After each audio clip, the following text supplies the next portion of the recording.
Nana Addo Dankwa Akufo-Addo, having been elected to the high office of the President of the Republic of Ghana.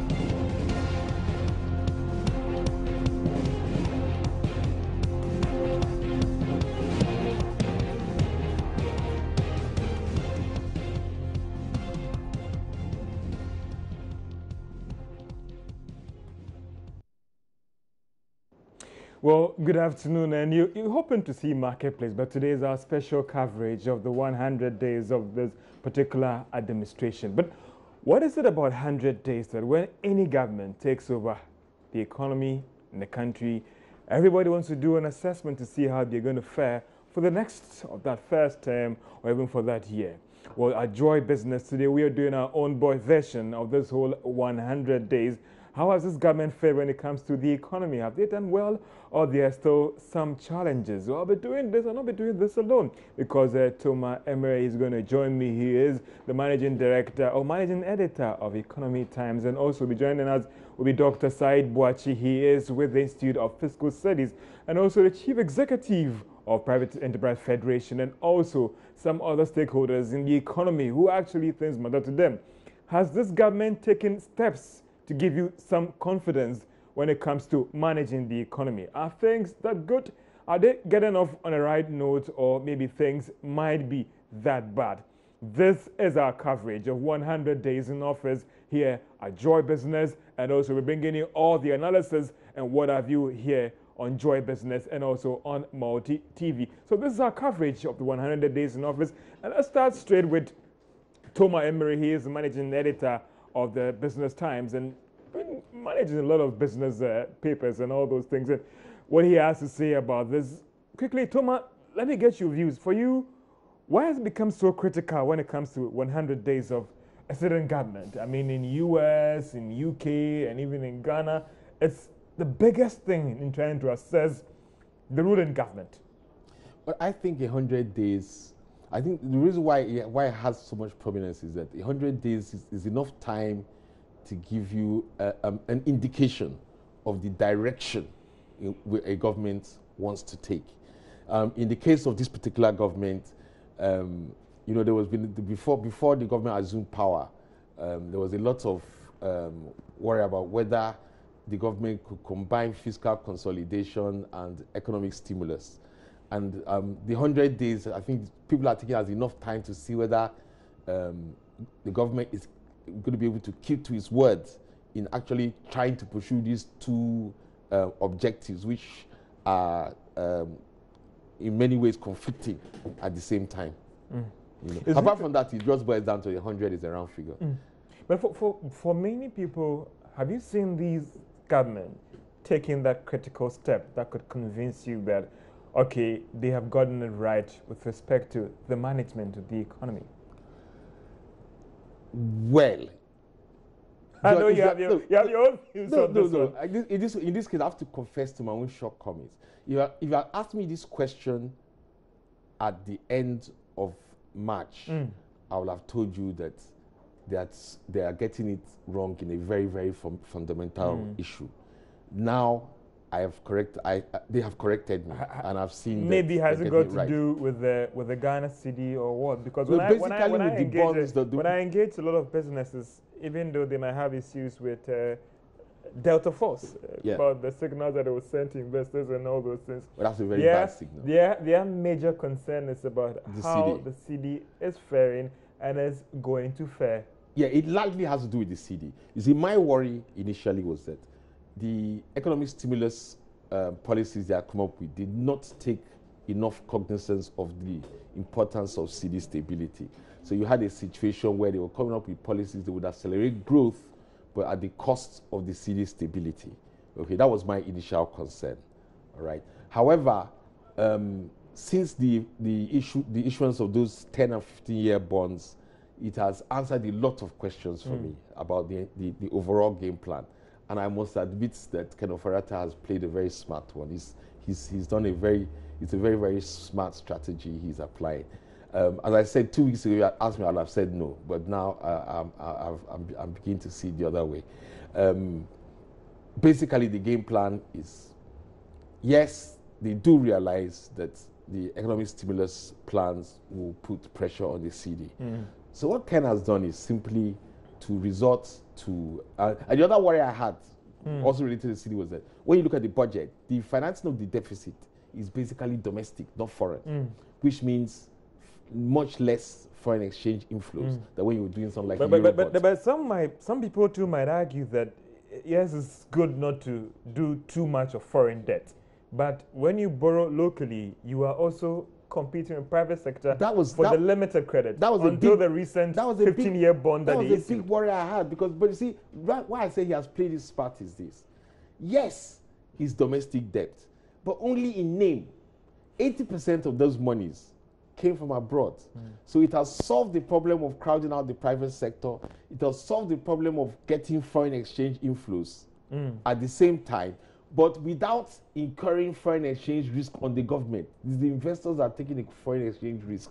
Effectively, it has made the foreign investors stakeholders in pursuance of cedi stability. They have as much a stake in it as all of us here in Ghana. So that's why I say he's been very, very smart about it. What he's done effectively, he has brought in $2 billion. Was it 2.2 billion? Okay. Well, I've just did the basic math of the dollar equivalent of the forex input. About 80% of all the bonds that were issued, the medium to long term bonds were issued, according to him, about 80% were from foreign investors. They are now bringing in dollars. When you do the math, it's about 2 billion yet, slightly over $2 billion. Okay, but without any commensurate foreign exchange risk on the part of Ghana. They are taking the foreign exchange because it's cedi denominated. We are simply converting their dollars into cedis for the investment. All right. So now it solves the problem of crowding out the private sector because most of the money is coming from abroad.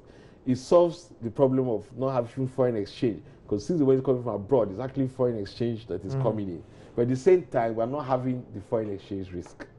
I see. So that is for you about the city. Let's also look at the economy. And if you've just joined us for this program, it's about 100 days of this current administration and how they fared in terms of managing the economy.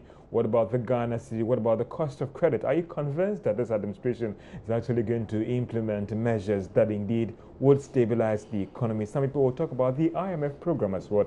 How is it faring? How are things looking like? This is our coverage of 100 days of this administration. The Joy Business Desk, we're doing analysis. We'll be joined by Dr. Said Boachi. He is with a fellow at the Institute of Fiscal Studies. We'll also be joining the Chief Executive of the Private Enterprise Federation, and then our Sebo, so all the way from his office at the Gimpa campus. We'll also be engaging some CEOs on what do they make of this administration.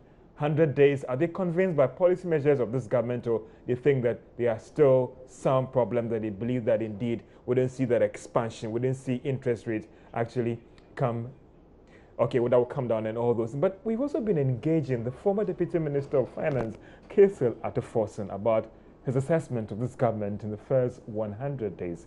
Take a look at it. In 100 days, we've seen fairly a government that is in a rush, and because they are in a rush, they are making awful mistakes that are avoidable. We've seen what is happening in Kumasi with Delta forces, and it's a bad signal for the survival of this country. Look, economy actually survives on the rule of law.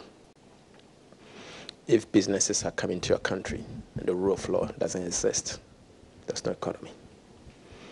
So I'm surprised that we have a president who's a lawyer, in fact, an astute lawyer. He knows the law, and this is happening. We've seen the Constitution being breached. Article 2522 of the Constitution is actually breached. At the back of the District Assembly Common Fund, the allocation to them is very, very low. In fact, below the 5% threshold that's established by the Constitution.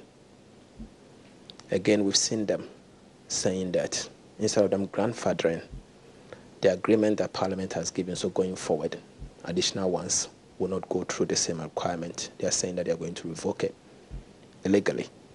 So see all the legal breaches that we are saying. In spite of that, we've seen a budget statement that seeks to take money from everybody. They are capping all IGF for the universities. Critical. critical. The universities, how do you expect them to work? They're taking IGF even from psychiatric hospitals, Pantine, Accra Psychiatric Hospital. In fact, Cape Coast Central Region, Ankafo, they are taking their money. Blood banks. We've seen clearly where all hospitals, teaching hospitals, regional hospitals, their money is going to be taken.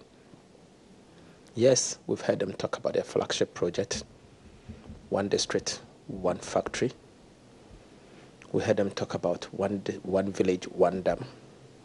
They are going to give $1 million per constituency. But let me tell you, we thought they are going to give $1 million per constituency. But in the budget statement is contrary. Apart from the so-called $1 million, we were expecting one district, one factory, isn't it? We were told in the budget statement that apparently it is the $1 million that they will give to the constituency that they will take part to give to Zongo Development Fund. Zongo Development Fund. They will take it from there. So if your constituency has a Zongo, you are not going to indeed get a factory because that money will go to the Zongo Development Fund. Out of that, they are going to take some for the dams. They are going to take some also for the purposes of building the factories. Even that allocation in the budget is not enough. It's not equal to $1 million. So what have you done? So we've had so many things, but the policy statement of government says something contrary.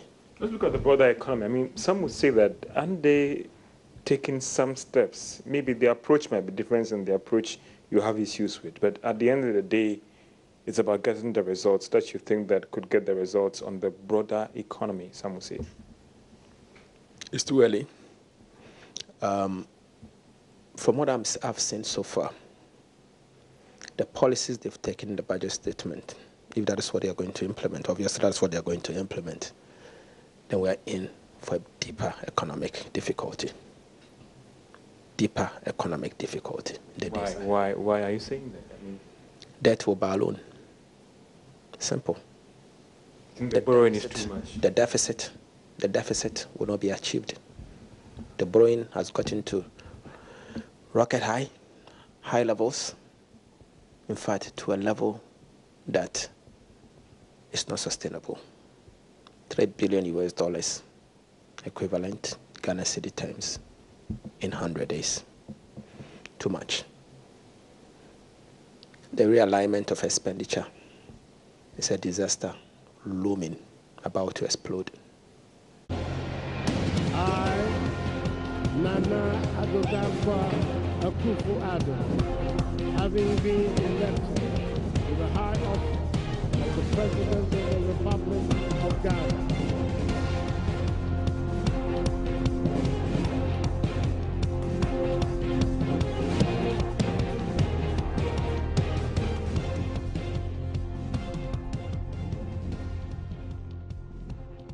Welcome to our coverage of the first 100 days of this current administration. We are looking at the business and the economy and about those things that affect firms out there. And that is why Joy Business, we're having this discussion on this particular issue. You just heard, or if you're watching on Multi-TV, you watched the former Deputy Minister of Finance, Ato Forson, sharing his views on this particular issue.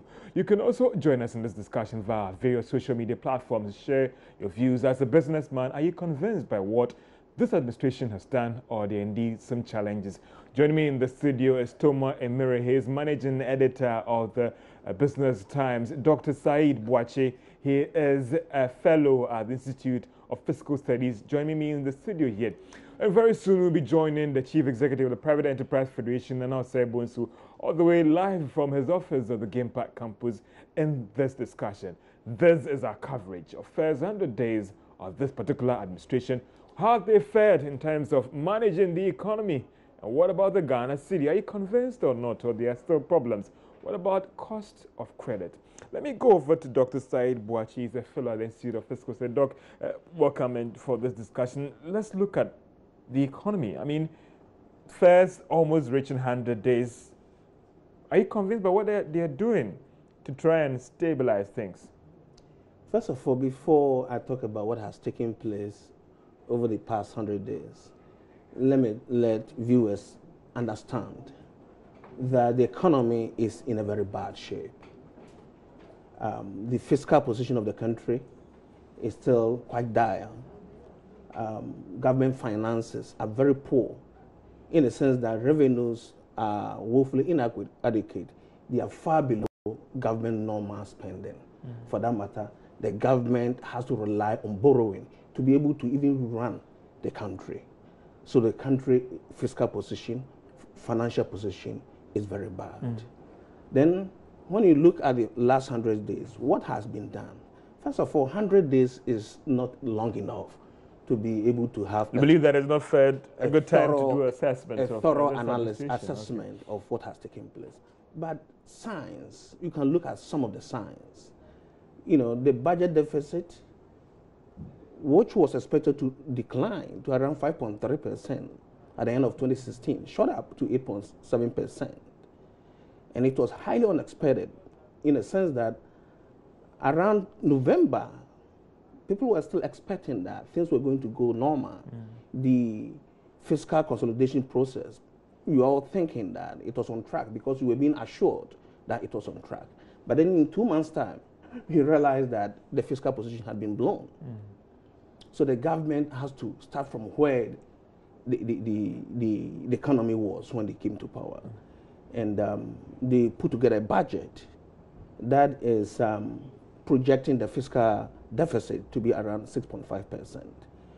To some extent, we thought they could do a little bit better if it had not been the new expenditure that are coming on board with regards to free SHS and other expenditures. We thought at the IFS, we thought the government had to concentrate on putting together policy to fix this fiscal position so that next year, next 2 years, this expenditure can be brought on board. If the government had done that, probably they could have been more aggressive in reducing the deficit this year. But nevertheless, that's what they say they are going to take us to, they have projected. But looking at the direction of some of the macroeconomic variables, the signs are quite good now currently, I must admit. But what would you tell some who are also saying that, looking at where we are coming from, maybe first you want to stabilize things first before even be too drastic on any policy measures as well? I don't know what you have to say about that one. That is exactly what you're talking about. Because if the fiscal position were to be something normal, of course, in Ghana it hasn't been that good historically. But here is the situation whereby it's in a very bad shape. If you haven't been able to fix it to some, bring it to some normality, and you are bringing additional expenditure on board, even though policies have been put in place to somewhat try to strengthen it, we feel we should have seen more concrete steps, more actual results. You know, after say 1 year, things have been stabilized. The city is quite stable. Inflation rate has been brought down drastically. Then you can bring additional expenditure on board. Another interesting thing I'll be doing on this program is showing our cards on what my guests will think and what do they believe on certain policy things that are taking place. I think that we started first with the Ghana cedi, and maybe let me start first with the economy. Well, I am still watching to see how things will look like. Toma Emery, I don't know what would be your card that you want to show on the economy. Are you still watching? Quite optimistic? Are things going to... Okay, so all my three guests think that they are going to still watch that space of the economy and see how things will look like. Are things going to stabilize? Are things going to be bad?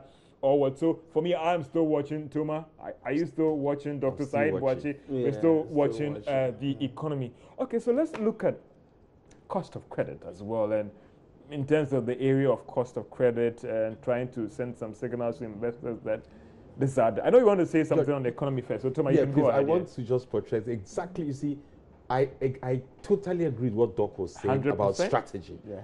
You see, I've kept arguing since the election results came that the government should not try. It's made a lot of promises, but these promises are to be fulfilled over a 4-year mandate, not necessarily within 100 days. I have argued that. Put the promises aside. See the IMF program through, concentrate on fiscal consolidation. It ends by middle of next year. If you can keep to those targets, you will achieve the fiscal space to be able to carry out your promises smoothly. Ghanaians will be unhappy initially that you've been given promises, you are not fulfilling them. And that's all government can do is say, we are going to do them, we have to create the fiscal space. Whether people believe it or not, the fact is that if you can create that fiscal space by middle of next year, before the next elections, the electorate will have seen that you have kept to your words. All right? The fact is that rushing some of these promises through now is putting fiscal consolidation at risk. That's 6.5% fiscal deficit that they're aiming for. If they try to carry out their programs, they're not going to be able to achieve it. That's why I can assure Because you. we hear even the IMF is saying that it might even go higher, maybe 6.7. Look at the and revenue might not be good. I'm looking at 8% even if you're not careful. Because look, if you look at the outcome for last year, we keep emphasizing the fact that government overspent, all right? And that's what led to the deficit. But that's not entirely true. Revenues were, 11-point-something% below expectation, okay? And now we're expecting a 20-something% or 30% increase in revenue, even when we removed so-called nuisance taxes. So, Thomas, I want you to hold on there because, when this government came into office, one of their promises was to improve the business environment, to make private sector the engine of growth, to ensure that everything that they implement, the private sector is the focus and the target. So we are linking up to the Chief Executive of the Private Enterprise Federation on his offices at the Gimpa campus. My colleague, Charles Aite, is there. Charles, if you're there with the Chief Executive, let's try and get him right now and speak his thought basically on the first 100 days, his views. Are they convinced that things are going to be good for them? Absolutely, George. So, as you rightly stated, we're currently at the Private Enterprise Federation, and I'm here with the Chief Executive of the Federation, the person of Nana Osei-Bonsu, to help us understand your assessment of the MPP administration's first 100 days in office. What do you say about this? Oh, to me, the leadership, we understand things the way they're going. We are very euphoric about it because we now see that the pronouncements are accompanied by action, and so they walk in the talk. They promise to abolish some of these taxes which they have. They promise to create a one district, one factory. They now articulated the procedures and processes, how they're going to put that into action. Then the plan for food and jobs that also had been outlined. One thing, though, that I think would have loved to see is within that plan for food and jobs, the support for the individual commercial farmers, commercial players, because this is the way we see that 200,000 aggregation of farmers is going to be done by the government, recruitment of 1,000 extension officers all by government. But we have some commercial players on the ground. They need help. As of now, the importation of feed, importation of equipment, importation of other agricultural things that would influence the increased productivity, and that had not happened because I understand that also had to be balanced with the ECOWAS free trade tariff agreement.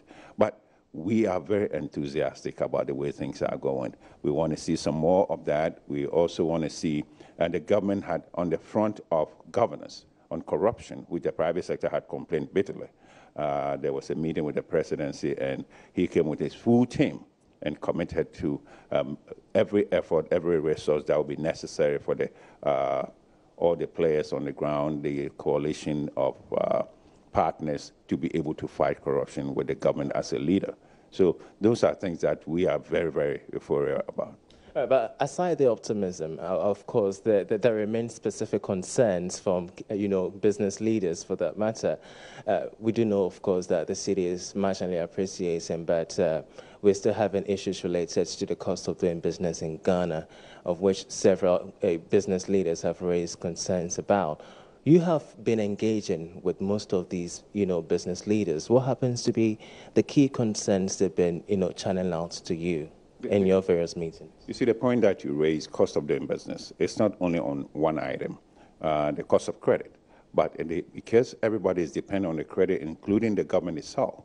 But if we have other equivalent, other sources of funding, which is the long-term capital that will be available, and that is one of the areas that we want to see government tackle. because using our pension schemes, we can accumulate about for 6 billion within 5 years, and that will be part of long-term funding that the private sector can tap into.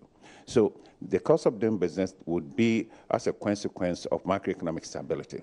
As you said correctly, the city is coming down. Can it be sustained? If it can only be sustained and the inflation is coming down, everything is coming down, based upon activities on the part of government. If we don't jump up and say, oh, everything is hunky-dory, so let's go borrow so much, let's import so much, then the city will continue to be strengthened and the depreciation will cease. So there are a lot of room for improvement. And for the businessman, the cost of doing business is one of the most important, that if we have to do anything, it got to be reduced. All right, so in the next 30 seconds, if we may, you are optimistic, you rightly stated that, but what remains the key things that you wish government tackles in the medium term to long term while it is governance at this very moment? The medium to long term are infrastructure delivery, articulating policies that will influence private sector participation in delivering infrastructure that is deficient in our country. Also, capital.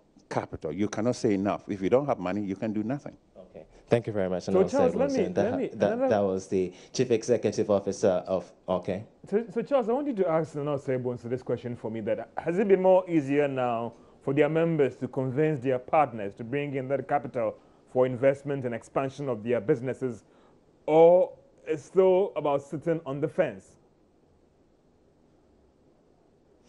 I'm going to channel that question to him. The issue of, foreign direct investment, by various businessmen and women, local ones for that matter. How has their response been like over the past years? Our position is we need foreign direct investors to come in to transfer of skills and technical knowledge and others with influx of capital. But it got to be partnered with the local. They should not be given tax exemptions that we don't qualify for or that we don't get.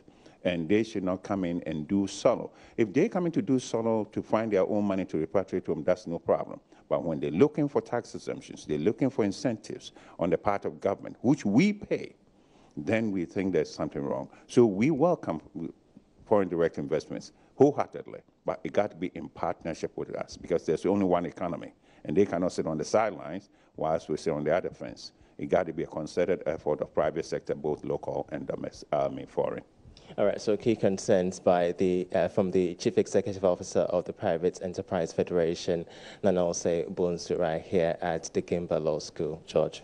Well, I know the discussions between you and him will still go on in terms of how things are going to look like. So thank you so much, Charles. We'll get back into the studio with my distinguished guest in here on our business review of the first 100 days of Nana Akufo-Addo's administration. Are things that good? Are they quite optimistic? Are things going to be that well, or challenges still persist? In studio with me is Toma and Miri, and also Dr. Said Boachi. He's a fellow at the Institute of Fiscal Studies. He is an economist with the Institute of Fiscal Studies. And Doc and Toma, sometimes in finance, they'll say, how do you monetize some of these things? Businesses say they are optimistic. How will this optimism feed into business opening, growing of business, and even capital attraction? I mean, you always want to deal with the numbers and based on facts, but how do we monetize this optimism to ensure that something happens, the capital comes in? It depends on the actions the businesses are taking. Are they sitting on the fence because the prospects are gloomy, or they are optimistic, and for that matter, they are taking action. They are actually investing. They are expanding, plowing back their profits. They are not saving, but actually investing the revenues they are getting. It is not a matter of monetizing it, but it's a matter of the choices they are making based on the environment they are operating, the macroeconomic environment, the fiscal environment. If they are optimistic, you see them doing, actually acting, investing. And when they are investing, they are producing more, they are employing more. And, the engine starts right away. Let me bring in Toma. I mean, let's look at another critical area, revenue. Even though we've not seen the numbers here, that's until date, are you convinced that what they've done will indeed help improve revenue? Because already there are concerns about whether if indeed we will achieve the 45 billion Ghana cedis by December this year. George, I have serious doubts. When you look at the figures, when you look at the outturn for 2016 and look at the projection for 2017, there are causes for worry. For example, taxes on international trade fell far short of target last year. This year, you've already removed the 1% special import levy, and you are calculating on what about a 20% increase in tax revenue from international trade. There are some other areas as well. Taxes from on properties and real estate fell short of target last year. You're expecting an increase this year, even though you removed the 5% tax on real estate. I can't remember the exact figure, but I did an analysis in Economic Times recently, and when you look at it, there's cause to worry. Of course, this government says that they will improve tax administration. Okay,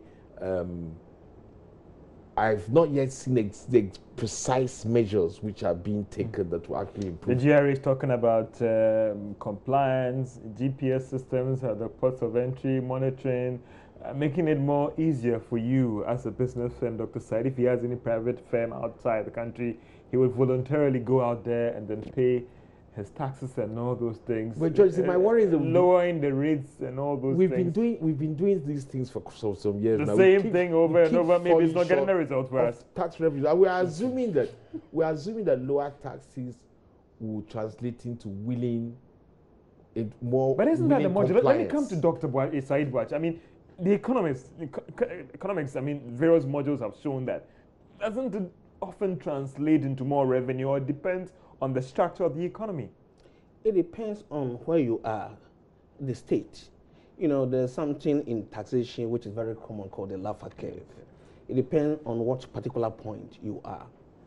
If you have overtaxed and you reduce the taxes, the possibility of even breaking in more revenue with tax decreases is there.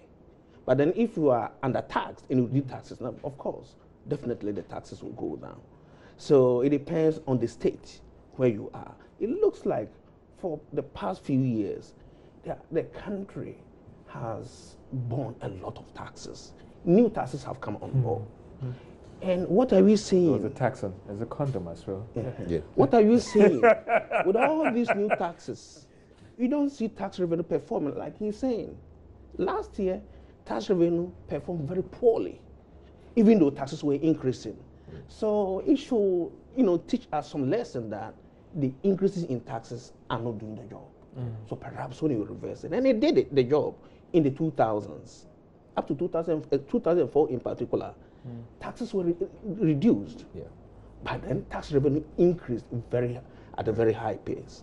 But then the question that you threw to him, maybe I want to... You can go ahead, Dr. Said Bouachi. We see the tax projection. Yeah. Is it too high?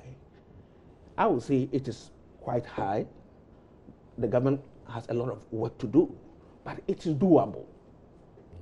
Isn't it about then squeezing us? I mean, I don't want to pay a lot of taxes, Doctor. So are you going to squeeze me? No, he means making sure that what is on the ground is actually collected. Okay. What is doable. Okay, I get you.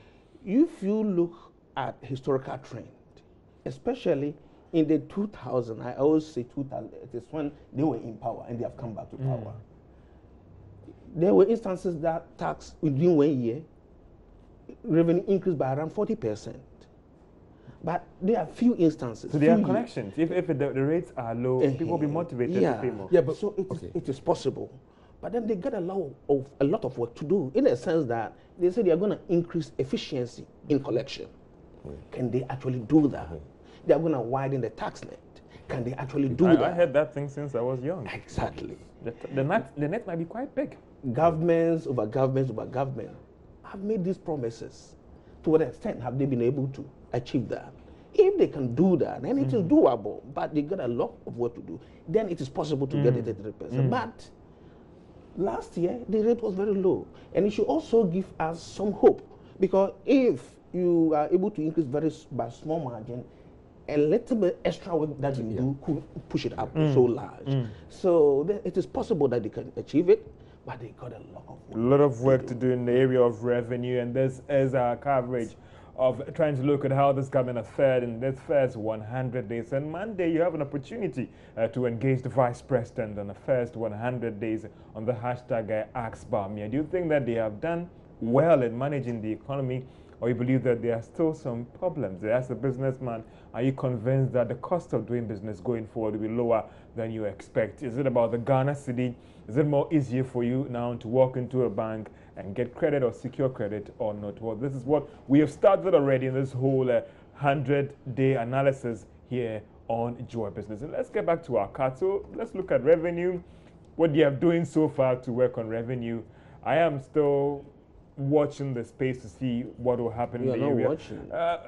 That is, no, green trying to be a little bit of optimistic and giving them up. So I'm doing that, and I'll still have my eye by the side of it. I don't know what you might also want to push. I'm still watching. Still watching revenue. Still watching. And I will tell you why. Tell me why you're giving a red arrow pointed down for revenue. This is specific to 2017.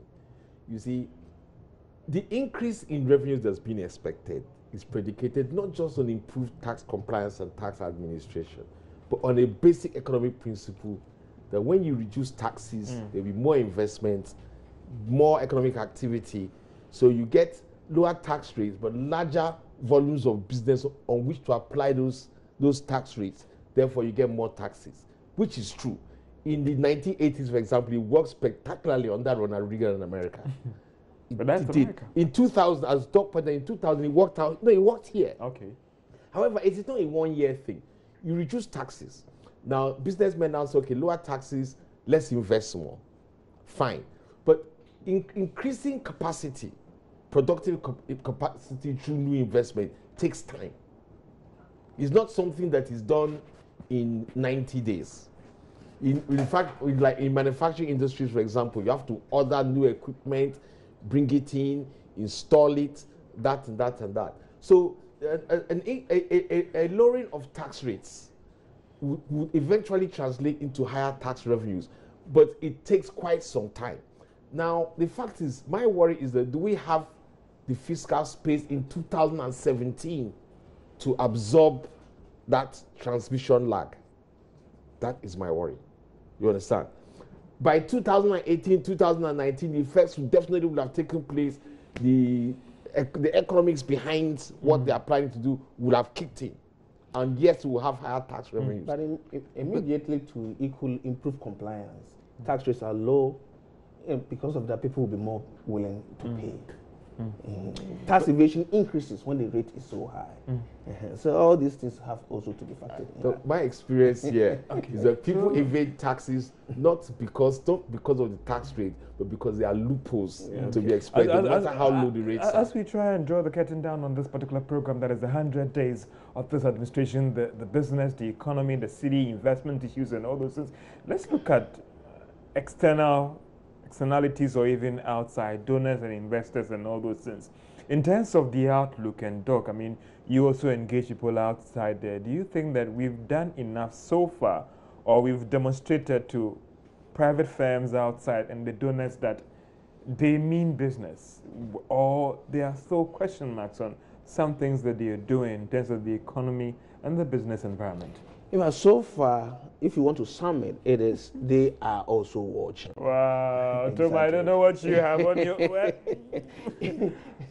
Okay. In fact, right. Some investors have contacted IFS, and I've spoken to people even from London. They call from London, and they want to know what is actually going on. All these policies being put in place, are they going to have positive effect? The conclusion is that we do not know yet. These are policies. Let the government put them into action. Let us see that signs are there that they are working. Then the investors, especially particularly the foreign investors, are going to take a note. But then as at now, the budget is now just passed. You know, the government has started doing business. Deputy ministers were just even sworn in. You but see, they were doing some work behind the scenes. behind the scenes. So at the end of the day, the macroeconomic variables have started showing good signs. But at the end of the day, if it's going to get settled that things are going to improve, then people will start also acting. 2 minutes, in 2 minutes. Well, why I'm putting up this is this. 2 weeks ago, Ghana floated 15-year bonds. Let's be honest. You can show, 3 you can months show your ago, card and whatever 3 months ago, if we had said that Ghana was going to float 15-year bonds that would be fully subscribed, we'll have said it's not going to work. Even 10-year bonds was a doubt. It shows a very, very positive sign on the part of the international investment community. Now, for direct foreign investment to follow, all that is really left is one particular thing, and that is the issue of corruption. I've spoken to several ambassadors of European countries over the past 2 months. So in just 1 minute, Toma, in terms of your rating of this government over 100 days, maybe being in the first semester, what do you think? I will look at the city and how things have done so far. Whether it's sustainable or not, we leave to see. I'll give them a gold mark on the Ghana city and how things that they've done to stabilize the Ghana city. In 30 seconds, Doc, I don't know, overall mark 100 days, how would you rate them? I will show yellow. So far, Toma? Just a bit short of that, because there are still some others. We don't have time to talk about them, but basically it's on the up and up. The economy is showing signs. I think the guys have a good handle on the economy. Okay, so overall, I'm showing the gold one, Ghana City, how things have done so far. The rest of you, I don't know what you want to show for the city, so far. For the city aspect overall of management it, of the economy. Overall the management, this. Okay. CD, this. CD, I'll go for green. Okay. I'll go for green.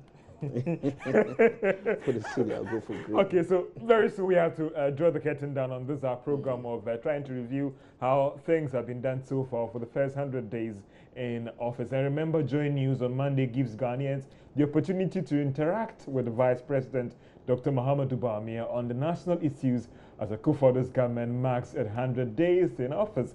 The event will be a town hall meeting with the Vice President from 10 a.m. to 12 p.m. on 17th of April. As Easter Monday, you can send your questions on the various social media platforms with the hashtag askbawumia. And we had our own accent in studio here and getting from the economists, those businessmen, on what they make of the economy. Many thanks to Toma Emiri, is a managing editor of Economic Times. Dr. Said Boachin, he is a senior fellow. He's an economist with the Institute of Fiscal Studies. And my name is George Yafi, your host for this program. I know the debate will still continue in your office, whether this administration has done something good to try and stabilize the economy or not. I'll say, have a good afternoon, and bye-bye from us here. I, Nana Addo Akufo-Addo, having been elected to the high office of the President